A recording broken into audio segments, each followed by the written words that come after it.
Hello traders, आज हम smart money concept के कुछ सबसे पावरफुल टूल्स सीखेंगे जिसमें हम order block, fair value gaps, imbalance, liquidity reports और बहुत सारी चीज़ें। ये कंसेप्ट आपको ये समझने में मदद करेंगे कि मार्केट किस तरह से इंस्टीट्यूशनल कंट्रोल करते हैं और हम उनके पीछे चलकर कैसे हाई प्रोबेबिलिटी ट्रेड्स मिल सकती हैं।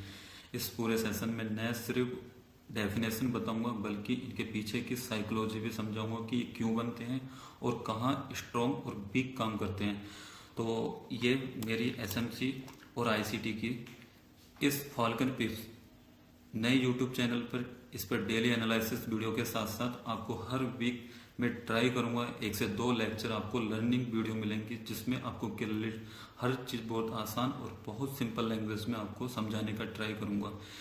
कैसे एक रिटेलर ट्रेडर हर एक तरीका मार्केट में अपनाता है, मार्केट में टिकने के लिए कोई प्राइस एक्शन हर एक चीज़ मार्केट फॉलो करती है।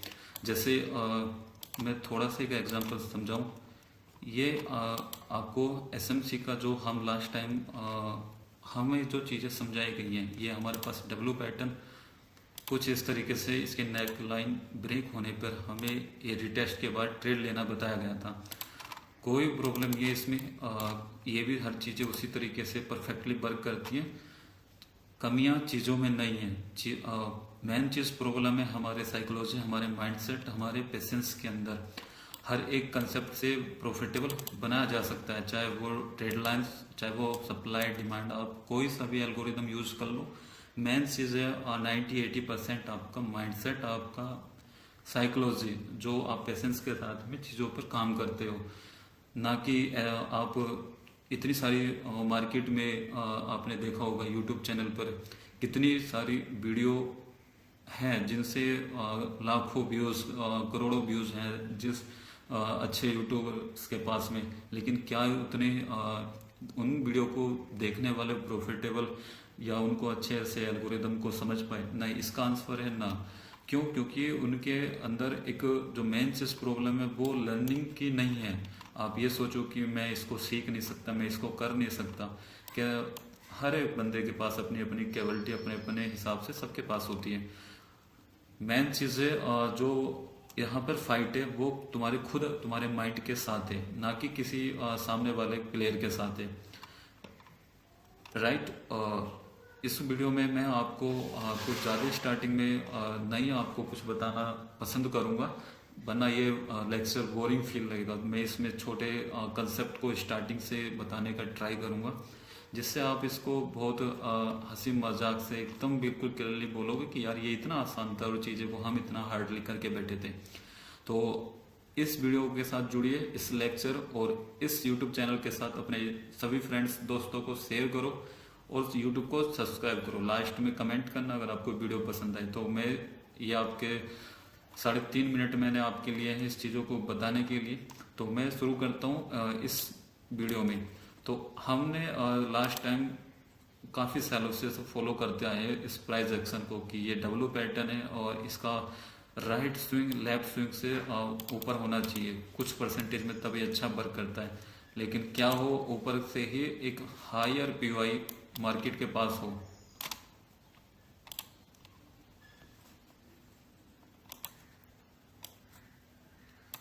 जब तुम इसको यहाँ से इसे बाइंग करने जाओगे इस नेक लाइन से और रिटेस्ट करने के बाद में, और अपना रिस्क रिवॉर्ड कुछ इस तरीके से मैनेज करोगे।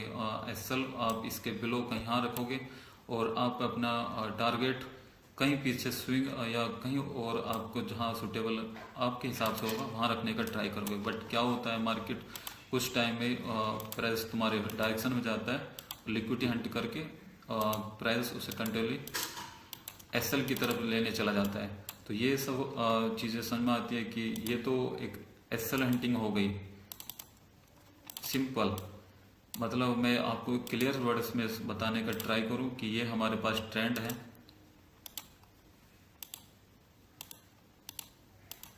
ये वाला। राइट। इससे आप क्या समझ रहे हो कि मार्केट आपको ये ट्रेड लाइन फॉलो कर रही है।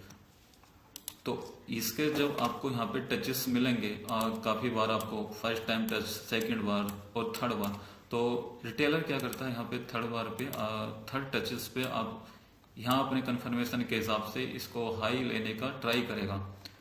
बट क्या मार्केट इतना आसान है कि इतनी सिंपल तरीके से चीज़ों को करने का ट्राई करता है? बिल्कुल है।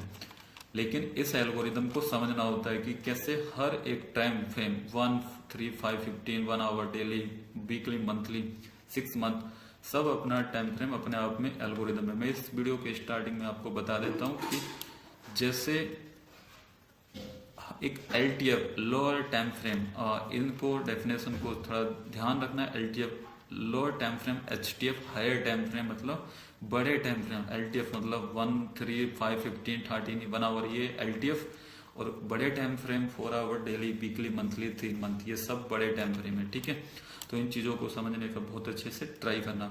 तो बड़े टाइम फ्रेम को हमेशा प्रेफर करना, छोटे में हमेशा एंट्री के लिए कंफर्मेशन का इंतजार करना। ये नहीं कि बड़ा टाइम फ्रेम है तो आप वहाँ पे एंट्री एग्जीक्यूट कर लोगे, नहीं नहीं, वो सब लिक्विडिटी हंट हो जाता है। LTF हमें एक उम्मीद मिलती है कि एक कंफर्मेशन मिलती है कि हाँ, हम जिस डायरेक्शन में बैठ रहे हैं वो डायरेक्शन ठीक है। तो मैं डायरेक्शन से इसको बता देता हूँ। मार्केट के पास मोस्टली 3 ही डायरेक्शन होती हैं, ये सब आप लोग जानते हो। Up trend and down trend. Up trend मतलब जिस ट्रेंड में ये higher high, higher low, higher high, higher low, higher low पिछले हायर लो से ऊपर शिफ्ट हो, और हायर हाई अगेन ऊपर शिफ्ट हो। जैसे यहाँ पे एक अगेन हायर। मैं इस स्ट्रक्चर को सिंपल तरीके से बताने का यहाँ पे ट्राई करता हूँ। पहले 2 मिनट स्ट्रक्चर पे बात कर लेते हैं कि कैसे ट्रेंड को पहचाने। ठीक है, ये हमारे पास हायर हाई, नीचे higher low, higher high, higher low, higher high break करा, हायर लो बनाया, हायर हाई। तो इसको बोला जाता है अब ट्रेंड में कि यहाँ पे हर एक हायर लो सेफ रहेगा। ठीक है, यहाँ पे हर एक हायर हाई ब्रेक होता जाएगा। ये रहा अगेन ये, और अगेन आप इसको देखोगे यहाँ पे तो आपको ये भी समझ में आ जाएगा। आपको ये सब बहुत आसानी से क्लियर हो रहा होगा। ट्रेंड को पहचानना कोई इसलिए बिल्कुल सिंपल है। ठीक है, ऐसे हम डाउन ट्रेंड में कर सकते हैं कि ऊपर से मार्केट ये higher low, sorry lower high, ये लोअर लो, प्राइस नीचे lower low, lower high, lower low, ये सब कंटिन्यू करेगा। ठीक है, तो यहाँ पर क्या है कि ये जो पिछला लोअर हाई होगा अगेन इससे पीछे का, ये सेफ रहेगा, ये ब्रेक नहीं होगा। और जो हमारे पास लोअर लो रहेगा हमारे पास, ये नेक्स्ट मार्केट इसके नीचे क्लोजिंग देता रहेगा। तो इससे हम पहचानेंगे कि मार्केट की सिंपल एक डाउन ट्रेंड में है और ये सिंपल अप ट्रेंड में है। एक तीसरा ट्रेंड होता है मार्केट के पास, एक कंसोलिडेशन जोन बोलते हैं, जिसको बोलते हैं साइडवेज, कि प्राइस वहां पे बस लिक्विडिटी हंट करता है। ठीक है, ये हमारे पास इससे बोलते जाता है रेंज बाउंड मार्केट, जिससे रिटेलर को खासकर स्टार्टिंग में जो बंदे नए होते हैं वो इन्हीं ट्रेंड में फंसकर अपना कैपिटल को वाइप आउट करा देते हैं। राइट, वो ट्रेंड को नहीं पहचान पाते। तो ट्रेंड को पहचानने का सिंपल सा तरीका आपको बड़े स्ट्रक्चर पे, मैं साथ के साथ उदाहरण पे चलता हूँ, चीज़ों को समझाने का ट्राई करता हूँ। जैसे मैं वीकली चार्ट पे आता हूँ, इससे समझने का ट्राई करते हैं। ठीक है, ये हमारे पास इसे समझने का ट्राई करो। प्राइस लास्ट टाइम से देखोगे आपको ये समझ में आएगा कि प्राइस हमारे पास कर क्या रहा है। ये अगर वॉच करोगे आप, प्राइस ऊपर गया, नीचे एक हायर हाई, हायर लो, ऊपर जाओगे तो आपको और अच्छे से समझ में आएगा। ठीक है, प्राइस फिर ऊपर गया,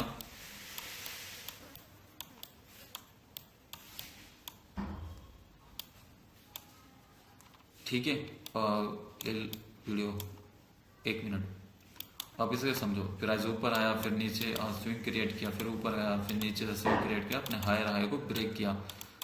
तो आप इससे ना आसान तरीके से समझ सकते हो कि हाँ, प्राइस में कैसे कंटिन्यूएशन मिल रही है हमें।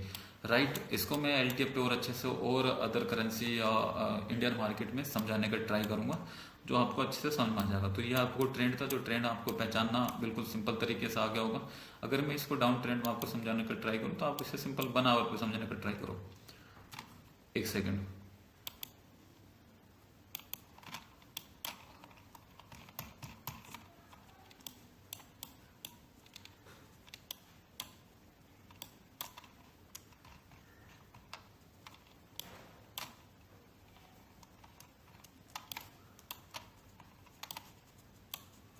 आप इसको समझने का यहाँ पर ट्रेंड करो कि डाउन ट्रेंड कैसे, जिससे एक हायर हाई के बाद में यहाँ से एक हाई पॉइंट को मानते हैं।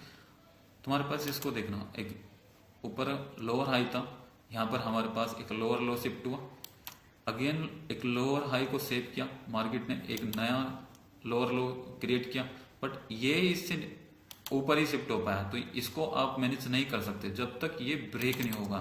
तो यहाँ पे आपके पास ये पॉइंट ब्रेक हुआ, ये न्यू लोअर लो शिफ्ट हुआ, तो न्यू लोअर लो शिफ्ट हुआ तो ये आपके पास प्राइस कंटिन्यूएशन में चला। जैसे ही आपके पास में लोअर हाई को ब्रेक किया तो ट्रेंड अप साइड में आप इसे पहचान सकते हो। अब नेक्स्ट की वीडियो में मैं आपको इन पॉइंटों पे काफ़ी अच्छे से डिटेल में बताने का ट्राई करूंगा, ये कैसे ट्रेंड को सिंपल तरीके से पहचाना जाता है। हम इसे स्ट्रक्चर मैपिंग में बहुत अच्छे से क्लियर कर लेंगे। तो इस वीडियो में मैं सबसे पहले कुछ पॉइंट्स पे आपको बताने का ट्राई करता हूँ। इस वीडियो में हम स्टार्टिंग में बताया था कि ऑर्डर ब्लॉक क्या होता है। जैसे हमारे पास अभी हमने एक लैग को डिफाइन किया था, जैसे हमारे पास ये प्राइस अब ट्रेंड में कंटिन्यूएशन है, ठीक है। तो ये जो हमारे पास एक करेक्शन मूव आता है, ये वाला ये करेक्शन वेव होती है, ये हमारी इंपल्सिव वेव होती है। जो हमारी मार्केट ऊपर साइड ये हमें दिख रही है, ये इंपल्सिव जो मार्केट ने कंटिन्यूएशन करा है, ये हमारे पास करेक्शन होता है कि कहाँ तक करेक्शन करना होता है। ये सब आप आसान तरीकों से इनको समझ लोगे, कहाँ तक कितना करेक्शन होना है और कहाँ से प्राइस को रिवर्स होना है। ये सारी प्रोबेबिलिटी आप इस चैनल पे इन सब वीडियो में आपको पता चल जाएगा। तो मैं ऑर्डर ब्लॉक के बारे में बात करता हूँ। सबसे पहले ऑर्डर ब्लॉक, तो एक होता है हमारे पास बुलिश ऑर्डर ब्लॉक और एक bearish order block. Bearish order block कहाँ मिलेगा आपको? अगर हमारे पास ट्रेंड डाउन है तो आपको बियरिश ऑर्डर ब्लॉक की नीड है, अगर आपके पास ट्रेंड बुलिश है तो आपको बुलिश ऑर्डर ब्लॉक की नीड होगी, ठीक है। तो लास्ट बुलिश या बियरिश कैंडल जहां से मार्केट ने इंपल्सिव शुरू किया, कैसे? लास्ट बुलिश कैंडल कहां पर है हमारे पास? एक ये जहां से मार्केट ने इस पॉइंट से मार्केट इस पॉइंट तक कंटिन्यू किया, मतलब लास्ट यहाँ पे एक सेलर कैंडल मिलेगी। Last sell candle before the buying, मतलब इस पूरी बाइंग आने से पहले यहाँ पर एक लास्ट कैंडल थी। जैसे इस वाले में समझोगे कि यहाँ पे एक लास्ट सेल कैंडल होगी, ठीक है, इस मूव आने से पहले। तो ये ऑर्डर ब्लॉक कंसिडर होता है। इसके पीछे की साइकोलॉजी क्या है, ये कैसे क्रिएट होता है? जैसे इंस्टीट्यूशनल आप जानते हो, जैसे बैंक बड़े प्लेयर होते हैं, वहां पर बड़े ऑर्डर्स लगाए जाते हैं। ये क्यों क्रिएट होते हैं? क्योंकि यहाँ पर बड़े ऑर्डर्स लगते हैं, रिटेलर्स ट्रेडर को ट्रैप किया जाता है। उसके बाद एक स्ट्रॉन्ग मूव आता है। कौन ऑर्डर ब्लॉक कितना सडन फॉल करवाएगा या कितना अच्छा काम करेगा, कैसे से पहचानेंगे? बहुत सिंपल, आप समझ जाओगे। इम्पल्सिव इम्पोर्टेंस, मैं इसको इसकी इम्पोर्टेंस समझाता हूँ। ऑर्डर ब्लॉक फ्यूचर में कैसे काम करता है? जैसे मार्केट फ्यूचर का मेरा कहने का मतलब कि इस जो यहाँ पे तुम्हारे पास सप्लाई जोन जो बना, ये ऊपर से हमारे पास ऐसे हमारे पास डिमांड थी, ऊपर से सप्लाई थी। तो डिमांड, तो ये हमारे पास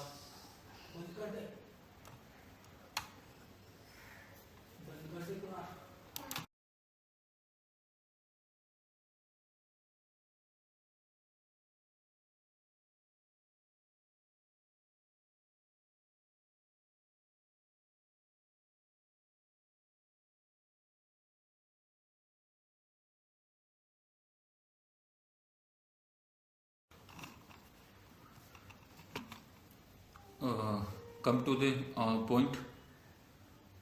तो जैसे हमारे पास प्राइस इस पर रिटेस्ट करना आता है, कैसे ये हमारे पास एक सपोर्ट रेजिस्टेंस की तरह वर्क करता है। तो ये हमारा इन फ्यूचर सपोर्ट के लिए वर्क करता है। यहाँ पे मार्केट को द्वारा से जो बड़े प्लेयर होते हैं अपने, वो कभी भी उनके ऑर्डर एक बार में पंच नहीं होते हैं। उनको मार्केट को रिटेस्ट कराना होता है अपने उन ऑर्डर्स को फिल कराने के लिए जो एक बड़ी क्वांटिटी में पंच किए गए थे, राइट। कुछ ऑर्डर ब्लॉक के बारे में एक दो पॉइंट है, उसको भी यहाँ पे डिक्लेयर कर देते हैं कि फ्रेश ऑर्डर ब्लॉक जो होता है, जो अनमिटिगेट होता है, अनमिटिगेट जो अनटैप होता है, जो प्राइस टैप नहीं हुई, जैसे हमारे पास यहाँ पे क्रिएट हुआ, ये हमारे पास फ्रेश ऑर्डर ब्लॉक टैप हुआ। तो जब मार्केट इसको टैप करना होगा, जब और इसको टैप होने के बाद में एक एक्सपेंशन, एक अच्छा इंपल्सिव हमें देखने को मिलेगा। तो यहाँ पे इसका मतलब है कि यहाँ पे एक बड़ा प्लेयर इंटरेस्ट हुआ, तो ये हमारे पास अच्छा वर्क करता है ऑर्डर ब्लॉक, ठीक है। तो आपको इस ऑर्डर ब्लॉक के पीछे की साइकोलॉजी और इंपोर्टेंस आपको समझ में आ गई। वीक पॉइंट या वीक ऑर्डर ब्लॉक कैसे समझे? जो ऑर्डर ब्लॉक पर मार्केट 2-3 बार इसको कंसिडर तरीके से टैप कर गई होती है, जैसे हमारे पास ये ऑर्डर ब्लॉक वर्क किया, अगेन मार्केट आया, इस फ्लैग में कोई ऑर्डर ब्लॉक नहीं बना, इसी ऑर्डर ब्लॉक पे मार्केट टैप हुआ, हो सकता है ये काम कर जाए, लेकिन इस थर्ड बार में इस ऑर्डर ब्लॉक पे जब मार्केट काम करने आएगा तो ये सब लिक्विडिटी बन के फेलियर हो जाएगा। ये इसकी इंपॉर्टेंस होती है। यही सब वर्क होता है कि ये एक सपोर्ट का वर्क होता है। जैसे मार्केट सपोर्ट पाती है तो वन टैप में अच्छा वर्क करता है, सेकंड टैप में हम एंट्री क्रिएट करते हैं तो वो भी काम कर जाता है, लेकिन थर्ड टैप पे वो लिक्विडिटी क्रिएट हो जाता है। ठीक है, मैं इस वीडियो में एक पॉइंट और ले लेता हूँ, वो है एफवीसी मतलब फेयर वैल्यू गैप। ठीक है, आप फिर मैं इनको ना आपको चार्ट पे क्लियर करा दूंगा तो आपको ये ज़्यादा फिर अच्छे से समझ में आ जाएगा। एफवीसी, राइट,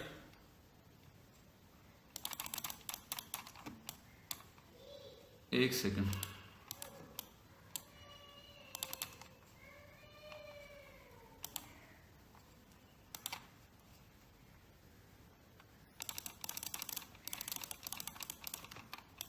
हाँ यहाँ पे आ जाओ।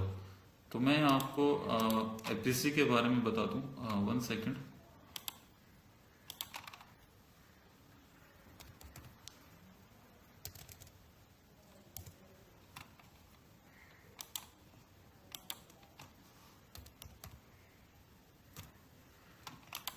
एफवीसी इसका सीधा सा मतलब है फेयर वैल्यू गैप। ठीक है, ये आपको याद रहना बहुत जरूरी है, फेयर वैल्यू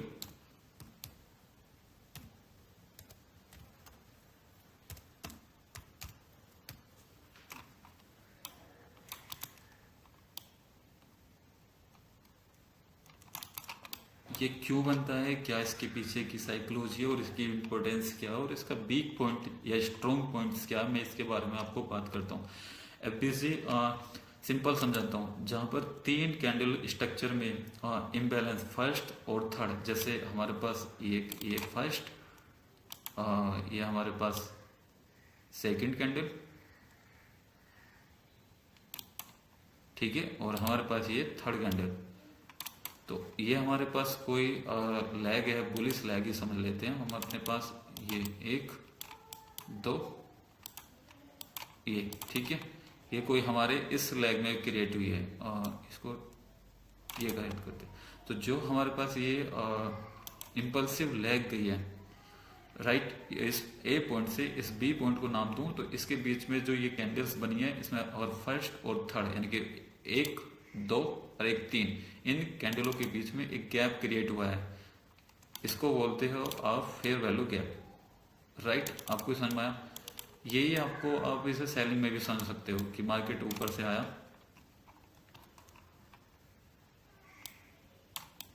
सेलिंग में आप इसे कैसे डिफाइन करोगे, ऊपर से एक दो, इन्हें आप समझने का ट्राई करना, एक तीन, ठीक है। तो सेलिंग के लिए इस कैंडल का लो और तीसरी कैंडल का हाई, इसके बीच में जो गैप रहता है इसे फेयर वैल्यू गैप बोलते हैं। बुलिश में फर्स्ट कैंडल का हाई और थर्ड कैंडल का लो के बीच में जो स्पेस मिलता है वो उसे एफबीसी बोला जाता है, मतलब फेयर वैल्यू गैप। ये समझ में, ये बनते क्यों है, इसका पीछे का गेम क्या है। ये मार्केट में इतना फास्ट मूव करता है कि बीच में बायर और सेलर को एंट्री का चांस ही नहीं मिलता है। आपने कभी कभार देखा होगा कि मार्केट बहुत सडन तरीके से एकदम फॉरवर्ड हो जाता है या एकदम डाउन हो जाता है, तो उनके बीच में कैंडलों में स्पेस ही क्रिएट होते चले जाते हैं, इम्बैलेंस होता जाता है प्राइस। तो उसको मैनेज करने के लिए जो इंस्टीट्यूशनल प्लेयर होता है उसे रिटेस्ट कराने के लिए उस जोन को क्रिएट करते हैं, ठीक है। और ये पॉइंट भी आपके समझ में आ गया। और इसकी इम्पोर्टेंस क्या है, तो मार्केट एफिशिएंट होना चाहता है, गैप को फील करता है, मतलब जो मैं आपको लास्ट अभी ऑर्डर ब्लॉक समझाया था, तो इस सेम वो उसी का ही पार्ट होता है कि जैसे बड़े प्लेयर बड़ी क्वांटिटी में पंच करते हैं अपने ऑर्डर्स को, तो मार्केट एक पॉइंट से टैप करके बहुत तेजी से ऊपर चला जाता है। तो जिस पॉइंट से उन्होंने अपने ऑर्डर्स को टैप कराया या फील करा या ऑर्डर लेने का ट्राई किया, तो वो सारे ऑर्डर फील नहीं हुए, तो मार्केट एकदम सडन मूव कर गया। नेक्स्ट टाइम ये जो इसके बीच में जो इम्पल्सिव गया, इस वो मार्केट उन्हें अपने ऑर्डर्स को फिर से फील करना है, तो उन्हें उस ऑर्डर ब्लॉक उस एफबीसी पे लेने आना होता है, तब उनके पूरे ऑर्डर्स फील होते हैं। समझ में आ गया आपको ऑर्डर ब्लॉक एफबीसी के बारे में। तो लार्ज इंपल्सिव कैंडल से बने गैप जो होते हैं वो स्ट्रॉन्ग पॉइंट होते हैं हमारे पास। इसका स्ट्रॉन्ग पॉइंट समझाऊं, अगर जो एक बड़ी बड़ी कैंडल्स जो बनती हैं उनमें लार्ज इंपल्सिव कैंडल बनती हैं, छोटे छोटे गैप्स जो होते हैं जिसमें आप प्राइस में गैप ही नहीं होता है, जिनमें बिग, आप इनमें बिग भी मार्क कर लेना, मैंने बिग नहीं बताया। ये कुछ इस तरीके से, ठीक है। ये अगर इसके बीच में स्पेस नहीं होता है तो उसे कैसे नहीं मान सकते, इसको भी लिख लेते हैं। इसको समझाता हूँ।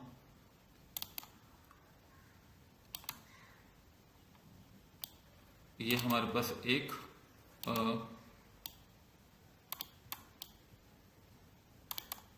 एक दो, एक सेकंड कैंडल,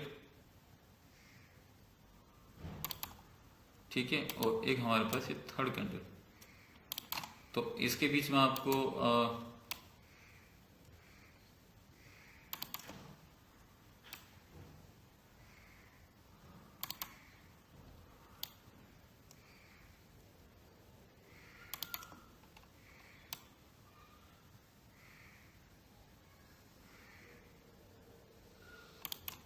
ठीक है, तो फर्स्ट कैंडल का हाई और थर्ड कैंडल का लो, इसके बीच में कोई गैप नहीं है, तो इसके बीच में वैलिड एफबीसी नहीं है हमारे पास। अगर ये हमारे पास इसकी जो पिक थी इस कैंडल की, अगर ये डाउन हो जाती तब कैसे, कुछ इस तरीके से, तब अब आप इसको नोट करते कि हाँ इसके बीच में ये एक गैप मिला, ये वैलिड गैप है, तो पहचानने का तरीका आपको समझ में आ गया। ये बिग या बॉडी इसके साथ ओवरलैप नहीं होनी चाहिए। कुछ मैं आपको इनसाइड एफबीसी के बारे में बता देता हूँ कि कहाँ पे कोइन वैलिड नहीं होता। जैसे हमारे पास ये एक कैंडल क्रिएट हुई, इसके इनसाइड में ये एक छोटी कैंडल थी, राइट।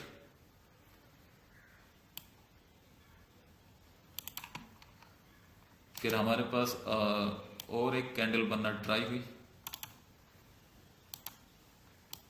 कुछ इस तरीके से।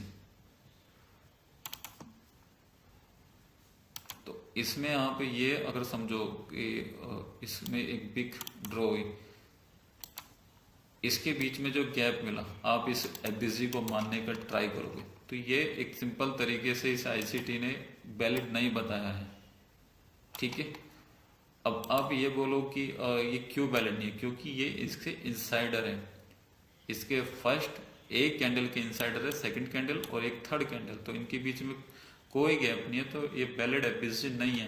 लेकिन मार्केट कभी कभार आपको दिखता है कि जो इसके बीच में एफबीसी होता है, प्राइस आता है उसको फॉलो करके चला जाता है, इसे ये स्ट्रक्चर में भी काम कर जाता है। तो सब मैं नेक्स्ट के वीडियो में आपको इन सबको अच्छे से बताने का ट्राई करूंगा।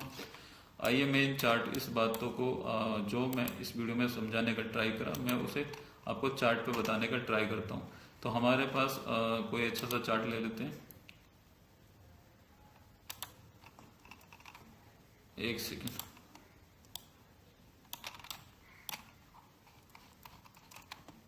ये हमारे पास XAUSD गोल्ड का चार्ट है। तो सबसे पहले मैं एक ऑर्डर ब्लॉक में आपको बताने का ट्राई करूंगा।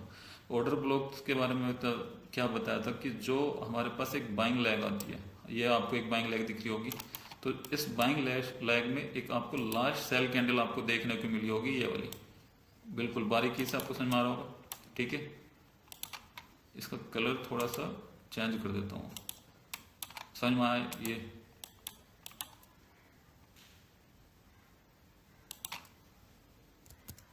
तो ये जो लास्ट इसमें कैंडल थी, ये एक ऑर्डर ब्लॉक,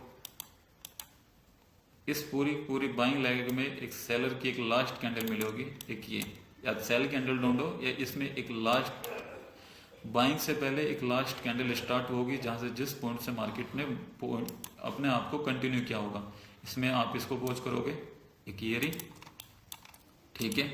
और दिखा देता हूँ, सेल में अगर इस ऑर्डर ब्लॉक की बात करूं तो selling before the buying candle, तो ये एक एरिया ऑर्डर ब्लॉक मिला आपको, इसमें कोई ऑर्डर ब्लॉक नहीं है। वैलिड ऑर्डर ब्लॉक कहाँ है, कैसे, सब इसमें आपको बता दूंगा, इसी वीडियो में आपको सब क्लियर हो जाएगा। ये आपको समझ में आया, क्लियर। और नेक्स्ट आपको समझाता हूँ, क्लियर, इस बाइंग में एक लास्ट कैंडल, ठीक है। अब इसे सेलिंग में ढूंढने का ट्राई करते हैं, इसको बड़े टाइम फ्रेम में करते हैं तो अच्छे से समझ में आ जाएगा आपको। देखो अब समझो, ये हमारे पास एक सेलिंग की लैग है, ठीक है। तो इसमें कहाँ कहाँ के हमें सेलर के ऑर्डर ब्लॉक हमें देखने होते हैं, तो इस सेलिंग में यहाँ से इस पॉइंट तक कंटिन्यू किया, तो ये हमारे पास पहली एक सेलर की या एक बाइंग कैंडल चाहिए। सेलिंग से पहले एक बाइंग कैंडल या एक लास्ट जहां से मार्केट ने स्टार्ट किया, एक ये ऑर्डर ब्लॉक मिला। इस लैग में फिर मार्केट ने कंटिन्यू करके ये कंटिन्यू किया, ये एक ऑर्डर ब्लॉक देखने को मिला हमें। अगेन चलते हैं, ये हमें यहां देखने को मिला कि कब फेलियर होते हैं, कब काम करते हैं। बस अभी इस वीडियो में मैं आपको ऑर्डर ब्लॉक और एफबीसी मार्क करना बता रहा हूं। अब इसे समझो एक तरीका। अब जो मेन चीज मैं आपको इसमें बताना चाहता हूं, जैसे हमारे पास 3 कैंडल्स का अभी मैं एफबीसी क्रिएट किया था कुछ टाइम पहले, आपको एफबीसी के बारे में समझाया था, फिर से समझ लो। तो जिस ऑर्डर ब्लॉक में वैलिड ऑर्डर ब्लॉक और इनवैलिड ऑर्डर ब्लॉक, सिंपल भाषा में बताऊं तो जिसमें एफबीसी मिले, यानी कि ये एफबीसी मिली, इस एफबीसी के ऊपर एक यहाँ पे हमें कैंडल मिली, तो इसको बोलता है वैलिड ऑर्डर ब्लॉक। अगर एफबीसी है हमारे पास ये, तब ये हम इसे इंसिडर करेंगे कि ये वैलिड ऑर्डर ब्लॉक है। अगर ये नहीं है तो ये वैलिड ऑर्डर ब्लॉक नहीं है। तो जहां जहां अब आपको दिख रहा होगा, जैसे ये इसमें 3 कैंडलों में गौर करो, ये हमारे पास एफबीसी है, तो इसके पास ये हमारे पास वैलिड ऑर्डर ब्लॉक। इन 3 कैंडलों में एफबीसी, ये ऑर्डर ब्लॉक। जहां जहां आपको दिख रहा होगा नीचे का ऑर्डर ब्लॉक, सब आपको मार्किंग दिख जाएगा, 1 2 3 4। यहां से देखो फर्स्ट कैंडल में इसमें ये ऑर्डर ब्लॉक क्यों कंसिडर है, क्योंकि इसके बीच में एफबीसी है। तो आपको ऑर्डर ब्लॉक निकालना बिल्कुल सिंपल तरीके से समझ आ जाए।